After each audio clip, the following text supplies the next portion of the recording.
Now let's look at the portion of all science degrees at Hardwick that are earned by each of those three groups. STEM degree percent. Top third, 55. Middle third, 27. Bottom third, 17.8. The students in the top third at Hardwick earn well over half of the school's science degrees. The bottom third end up earning only 17.8% of Hardwick science degrees.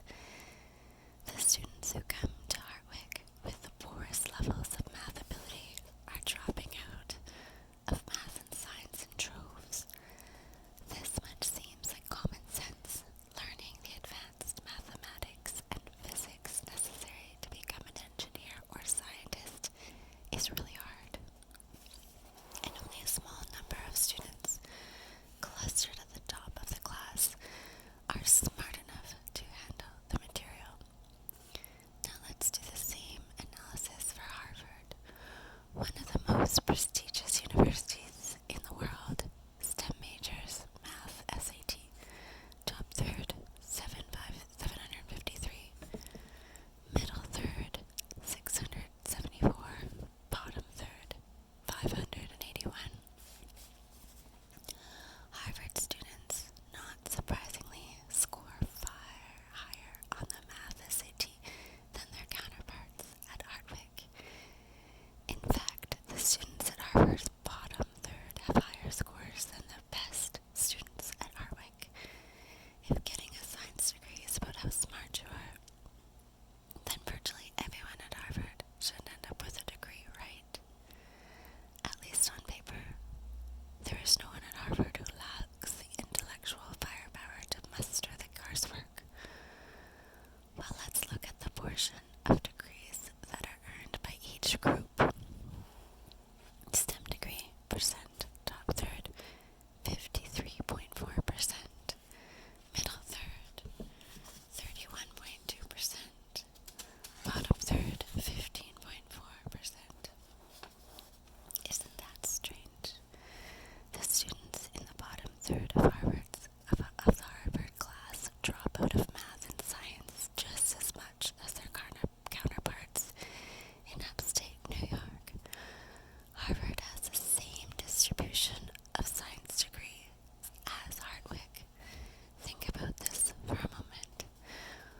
We have a group of high achievers at Hardwick. Let's call them the Hardwick All-Stars. And we've got another group of lower achievers at Harvard. Let's call them the Harvard Dregs. Each is studying the same textbooks and wrestling with the same concepts and trying to master the same problem sets in courses like advanced calculus and organic chemistry. And according to test scores, they're roughly equal academic ability. But the overwhelming majority of Hardwick All-Stars get what they want and end up as engineers or biologists. Meanwhile, the Harvard Dregs, who go to the far more prestigious school, are so demoralized by their experience that many of them drop out of science entirely and transfer to some non-science major.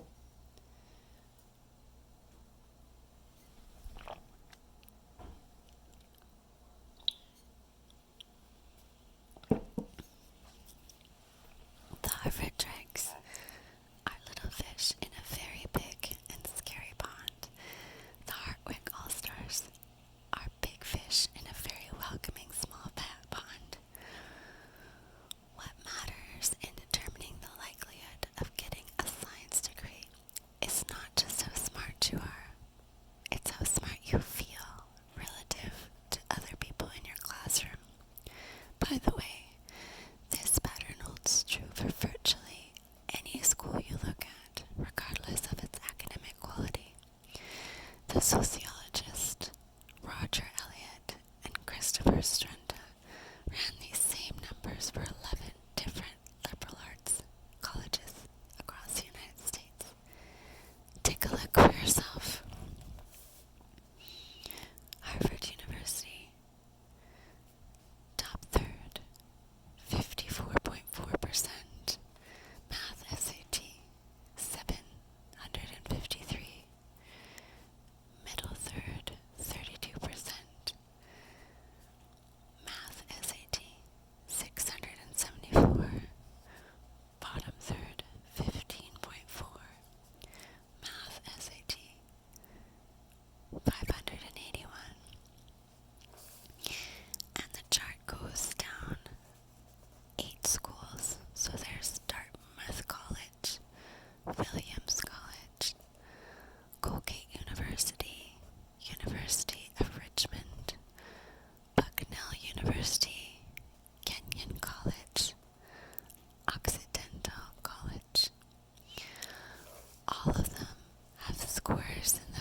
rises by 2% points for every 10-point decrease in the university's average SAT score.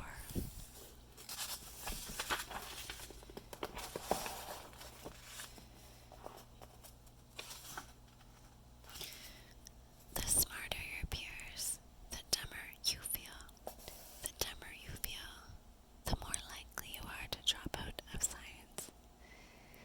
Since there is roughly a 150-point gap between the average SAT scores of students attending the University of Maryland and Brown, the penalty sex paid by choosing a great school over a good school is that she reduced her chances of graduating with a science degree by 30%. 30%. At a time when students with liberal art degrees struggle to find jobs, students with STEM degrees are almost assured of a good career. Jobs for people with science and engineering degrees are plentiful and highly paid. That's a very large risk to take for the prestige of an Ivy League school. Let me give you one more example of the big bond in action. It might be even more striking.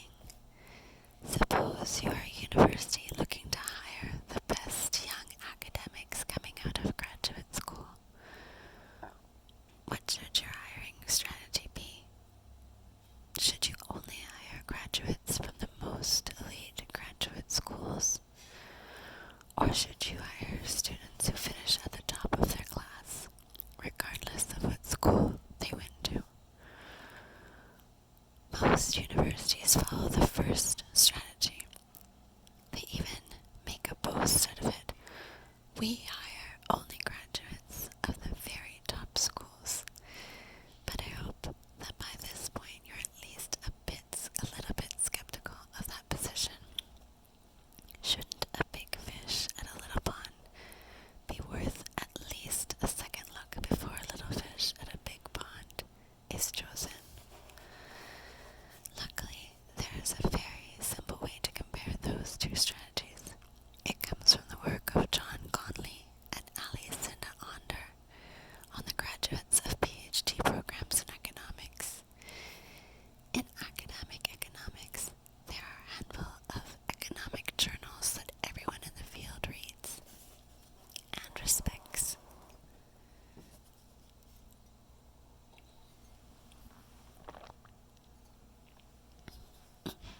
The top journals accept only the best and most creative research, and economics rate one another according to, for the most part, how many research articles they have published in those elite journals. To figure out the best hiring strategy, then, Conley and Onder argue that all we have to do is compare the number of papers published by big fish in little ponds with the numbers published by little fish in big ponds. So, what do they find? That the best students from mediocre schools were almost always a better bet than good students from the very, very best schools. I realize that this is a deeply counterintuitive fact. The idea that it might not be a good idea for universities to hire from Harvard and MIT seems crazy. But Conley and Onder's analysis is hard to refute. Let's start with the top economics PhD programs in North America, all of which are among the very top programs in the world. Harvard, MIT, Yale, Princeton, Columbia, Stanford, and the University of Chicago. Conley and Onder divided up the graduates of each of these programs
disadvantaged minorities. Supporters of affirmative action say helping minorities getting into selective schools is justified, given the long history of discrimination. Opponents say that access to selective schools is so important that it ought to be done purely on academic merit.